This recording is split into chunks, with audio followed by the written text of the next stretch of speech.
Right, Paul. Longest trip of the season, Hartlepool, and everything was done properly. Chesterfield training, overnight stay, and it was all worthwhile. It was an important victory, wasn't it, on Saturday? Yeah, I didn't go, John. So I hold my hand up there, and congratulations to the 104 who did. I thought that's a tremendous effort. As you say, I think it's the longest trip of the season, and they were obviously well rewarded with a fantastic 3 points. I listened to it on the radio, as well as having the T20 cricket on at the same time. So it was a bit of a sporty afternoon. The cricket was disappointing, but that was more than made up for by the result. And I think from what I heard and what I've read, we were worthy winners. Difficult place to go. We were 2-0 up at home to Hartlepool, and they pegged us back to 2-2. So, and given our record this year of taking leads and not being able to defend them, that was excellent. To hold on to that lead for a reasonable length of time and look reasonably comfortable, I think, and hit the post as well. So it's not an easy place to go. Delighted to get to that 50 barrier, because let's face it, until you get to that barrier, you're still going to have a little thought at the back of your mind, and and fans will, because the worst case scenario, of course, is getting relegated out of League Two, and I'd hate now to be in the position that Torquay and Northampton and Portsmouth and all those clubs are in, because it ain't pleasant, and there'll be chairmen and directors and fans and players and managers having a lot of sleepless nights and a lot of angst there. So to get over that hurdle is unbelievably massive, and I can't underestimate that. We've known in the past. I remember a few years ago when we played in Macclesfield, I think over the Easter period, lost at home. I spent the whole of the second half pacing up and down the boardroom, and then we went to Lincoln and won. But don't want to go there again. So delighted that we've got to where we are. And actually, we've talked about an ordinary season, but actually, when you look at the league table, I know there's still 6 games to go. We're 11th. And I think it's ordinary relative to what we've done in the last couple of years. But a few years ago, we'd have been delighted to have finished 11th in Football League Two. Now, I'm not saying I'm delighted we finished 11th in League Two, but I think given the season we've had, it's been a difficult one. I think if we can finish 11th, 10th, or 9th, that's a pretty commendable result. And if you look at the teams currently below us, much bigger crowds, much bigger budgets, there's a lot of chairmen out there who will be really angry at the way they're managed and their teams have performed, given the size of the budgets and the investment that have gone into those squads and those teams. So I'm not complacent. I'm not going to say it's been a great season, because it hasn't. But actually, I think if we can now move on from that result now, put a few more wins together. It's not beyond getting in the playoffs. It's probably unlikely, but it's not beyond. I don't think we'd have brought in a player on loan if we didn't think we had an outside chance. There'd be a lot of teams around us thinking they've got an outside chance now. It all depends on how Oxford and Southend get on. Big game on Saturday. We can beat Southend, close that gap, to 5 points possibly. I'm not sure what it is now. But that's an outside hope. It's a bit of a dream, and I think we just need to now finish the season in a positive way and give the fans something to look forward to next season in terms of some good home performances, play some good football. And I think, for a lot of games this season, we have played good football in patches. We played the ball around for 20 minutes, 15 minutes, and then gone off the ball a bit and then come back. It is about just keeping that going for 90 minutes, not just 20 minutes. Yeah, you mentioned the loan signing that came in. Good debut, hit the post and looked good, but people have been asking why have you brought him in when you've got your own young players. So do you think it is for the final push, just have a go at it? I think it's. I think Mark felt that there was. We're not scoring enough goals this season. We're not scoring enough goals from midfield this season. And I think any team that's going to be successful needs to have players who are scoring goals from all parts of the park. And I think this lad, he's obviously got a good track record. He's done well. He's been playing in League One on a pretty regular basis for Coventry. He scored some goals up there. And I think, given it's his first game, and he only linked up with the players, I think, on the day, he settled in really quickly, I think, and hit the post, as you say. So I think that for me, there's 2 reasons for bringing him in. It just shows that actually we're not just saying goodbye to the season. We're still keen on finishing as well as we can, and who knows where that might take us. I think there's also half an eye on the fact that we do need to get these additional points in the bag as soon as possible, and what can we do to help that happen. And Mark had asked for a player, and we try and support Mark where we can, and we did. And who knows, I have no idea about the contract situation of the player. I think he's got another year to go, but who knows whether or not he'll be available, you know. But it's a good chance for Mark to have a very good look at him in a match-by-match situation. And I take the point about the young players, you know, and like I said at the fans forum some weeks ago, you know, we really do want to give our young players a chance of playing first team football. You know, we don't want players like Williams and Hanks going out on loan week after week after week through the whole course season to Gloucester and Bishopsgate, wherever it might be. But we've also got to make sure that we get those points in the bag. So we've got those points in the bag now. I know the players are out on loan, but I would hope that those players will now come back in and get a chance to play some first team football before the end of the season. It's important. It's important for me. It's important for the whole of the credibility of the youth setup. And Mark buys into that in a big way, you know. But he's always going to be judged on the first team. So it's not just easy to say just chucking a load of young players. I understand Hartlepool have done that. They played quite a few young players on Saturday. They've lost 2 home games on the bounce. So you've got to be a bit careful with that. You know, we still want to maintain our crowds as far as we can to the end of the season. And therefore, I think by making a quality signing, which he is sending out the right message. Yeah, the contract situation we know is close. And can you give us an update on that? Because Mark said he's keen to do it whenever he can. It's been very frustrating, and to be fair, it's not Mark who's holding it up.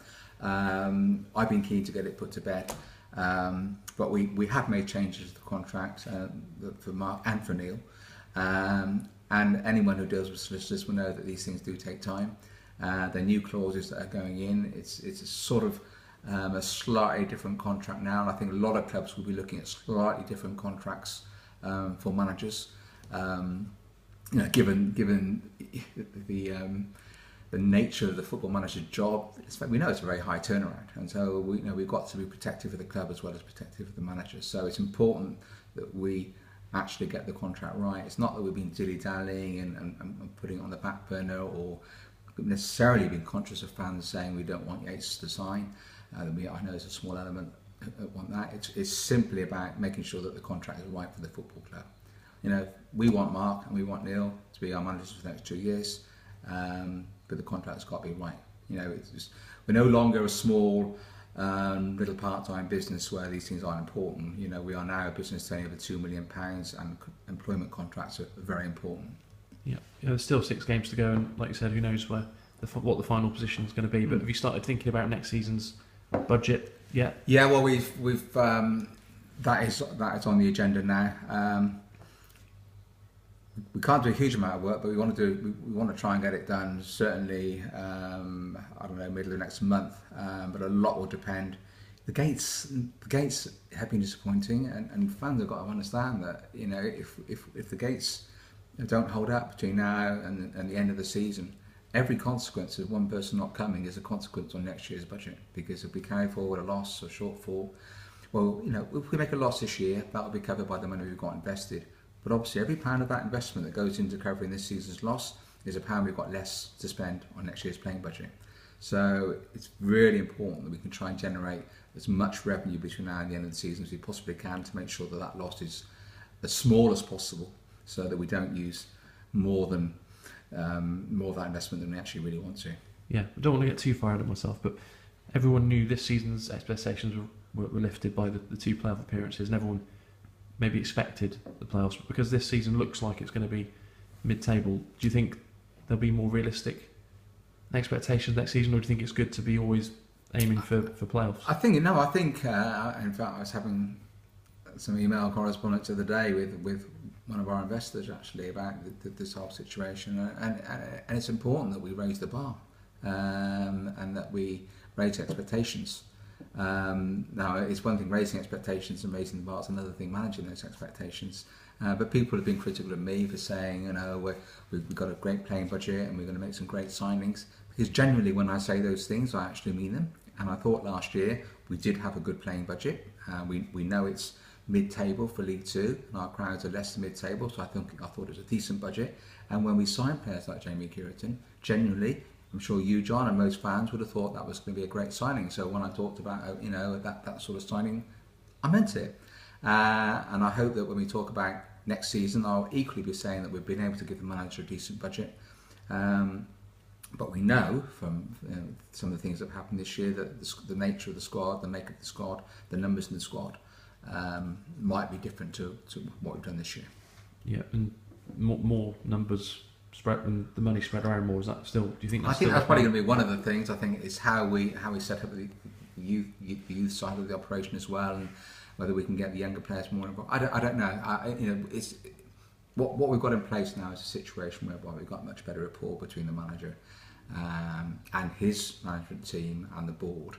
We're meeting on a much more regular basis to understand, and I think that is a very positive benefit for Mark, because sometimes I think he can be a bit isolated, and that's not his fault, that's our fault. So I think we need to be sometimes a bit more closer than we have done. I think over the years we've been very close to some managers and not so close to others, and I think you'll all know which managers fall in which category.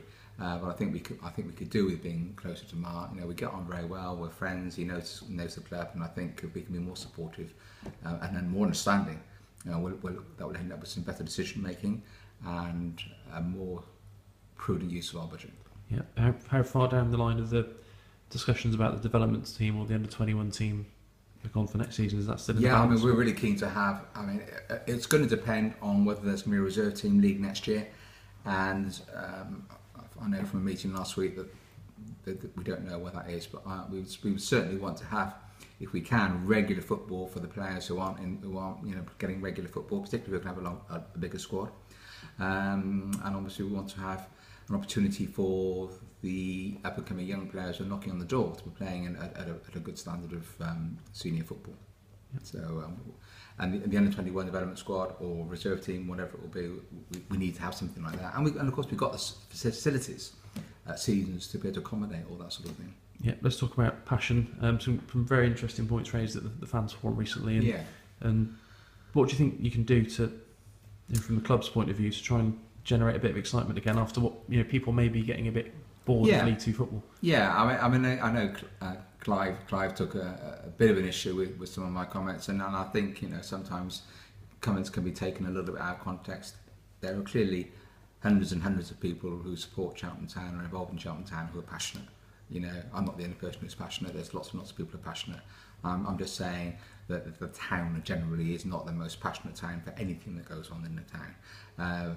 But I think the fact that we've motivated fans to go to Wembley in huge numbers, the Millennium in huge numbers, come out on the street in huge numbers, shows that we can generate passion with the right sort of offer, if you like. Now, I don't think the match day atmosphere is as good as it could be. The build up to the match day is as good as it could be. We need to look at our pricing, we need to look at our catering, we need to look at the facilities we offer to fans in terms of bars, TVs and stuff like that when they come to the ground. We want to make it more welcoming. We don't want to be arriving at 5 to 3, we want them to be arriving at 2:30. So we need to be able to engage with them, put things on to actually make them want to come that bit earlier. Big thing for me, following on from the fans forum, is the focus groups. Now we've got 24 people have put their names forward for that. I'm absolutely delighted. That is 24 people who are passionate, that they want to get involved and they want to contribute and help towards improving a lot of the things that we do at Cheltenham Town. I think there's a danger that a lot of us are doing the same old year after year after year, and it is important that we get, like it's in the same way as important you get new members coming onto the board to refresh it. It's equally important that we talk to fans. And what's been great about the fans who have come forward is there's a huge cross section of fans. There's new fans who just started supporting the club in the last 2 or 3 years and bringing their kids along. Fantastic. There's season ticket holders who have been for many, many years. There's fans who are at Hartlepool. So we've got a real good cross section. Season tickets, non-season tickets, old and young, male and female, students. So I think we're going to have a great cross section. We're now looking. I've got a meeting on Thursday with a guy who does focus groups professionally for a living. He's coming along to help us for nothing, as to how we set those up the best way. Whether we have two groups of 12. I think 24 is too much for one big group. So we need to look at how we're going to formulate that. But I envisage it as that we'll have probably 2 groups of 12. I hope, of which 2 people would be one will be a director and one will be an employee of the club, and then the rest will be the fans. and then it's deciding what we're going to talk about. But for me, the things we need to talk about, how can we build our fan base? How can we get people to come here more often? How can we improve the match day experience? Have we got pricing right? Have we got where the home fans and the away fans go right? Match day catering, is that good, bad, or indifferent? Anything really associated with the club, we want their feedback on. Yeah, and the future of the club and the direction it goes in probably is almost completely dependent on how many people want to turn up. Absolutely. I mean, you know, the occasional investments. This applies throughout the football league. You know, there are clubs out there who are being funded by one person. That can only last for so long. Ultimately, it's your crowds will dictate what league you play in. You can buck the trend for 2 or 3 years, but ultimately, I'm convinced unless that benefactor is going to put millions of pounds in year on year, then ultimately you will drift back to almost where you should be based on crowds. So if we're going to be toddling along with crowds that we're getting at the moment, it's going to be a massive effort for us to get into League One and sustain it. We can do it. We can get into League One on the sort of budget we've got and the sort of crowds we've got. But I think we'd find it very, very hard to sustain that, like we did last time. You know, so there's a lot of work to do to try and build the atmosphere, build the passion, build the crowds. Have you got any idea what sort of increase would make a significant difference to being able to compete at getting into League One and maybe staying into League One? We work on that each fan is worth £10 net after VAT. So, you know, if you can get another 100 fans per game, that's another £1,000. So, of course, it's even, that's £25,000. So that's £25,000 on into playing budget, and that's for 100 extra fans. So if you've got a playing budget of say £1 million, if you wanted to get that up to £1.2 million, you can do the maths, what the sort of numbers you need. Because essentially, crowd revenue goes into the playing budget. Bigger the crowds, the bigger the playing budget. You know, it's, you know, the money we get from the Football League is the same. You know, that doesn't vary. Commercial has been roughly the same over the years. It's the big one. The big one is cup revenue, which is unpredictable, but crowds are still really, really important. You know, and that's why I get so disappointed then, you know, when fans are so negative about this season, forgetting the joy and the passion and the pleasure they've had in previous seasons. You either support your club or you don't. But then we've still got to deliver, and I accept that too. Yeah. One thing about the future, I mean, it's the club has gone into the league, stayed in the league, which isn't easy, is it? A lot of clubs come up and go down, but you've had this investment which is covering the loss that, you know, you've covered the loss this season, but will that eventually become an issue? Because that's not going to be there, is it? So that's going to become a huge issue. Yeah, it will become a huge issue. I mean, I think that money will be around for this season. This coming season will be around. I think after that, you know, we're going to be, there'll be some of it left, but then do we use that to cover our cash flow requirements, or do we spend it? I mean, I would prefer to use it to cover our cash flow. We haven't got an overdraft, therefore we've got to try and run the business with, you know, within a current account situation without drawing on an overdraft. I know from experience over the last how many years, cash flow is a killer. We know we definitely went to administration some years ago, partly on the back of quite a few postponed games. Even this season, you know, we lost 2 games. That caused, you know, we were okay, didn't affect our profitability, although in a way it did, because Tuesday night games are much lower than Saturday night games, but it did impact upon our cash flow. And if we didn't have that money in the bank as a cushion for us, it could have been a problem for us. So that money is very, very important. Whether we get further investment, I don't know, but we have to assume not. It therefore means that the season after next, the playing budget will have to be significantly reduced. Yeah, and does it almost make it like you've got one more year to go for it? Because when you get in League One, you will get more money from TV revenue, that sort of thing. So do you almost see next season as, because you know that investment is there for one more year, you don't know if it's going to be there after that. No, is it almost like go for it this year to try and build the income in from other areas? Unless something happens that I'm not aware of at the moment, next season will be the last that we'll be to sustain the sort of playing budget that we've got at the moment. You know, if we can get a cup run going next season, then obviously that money then will last even longer. But yeah, so the season after next is going to be a very challenging season. If we're in League One by then, clearly that will give us some comfort. But who knows what's going to happen? You know, we may well get new directors coming on board.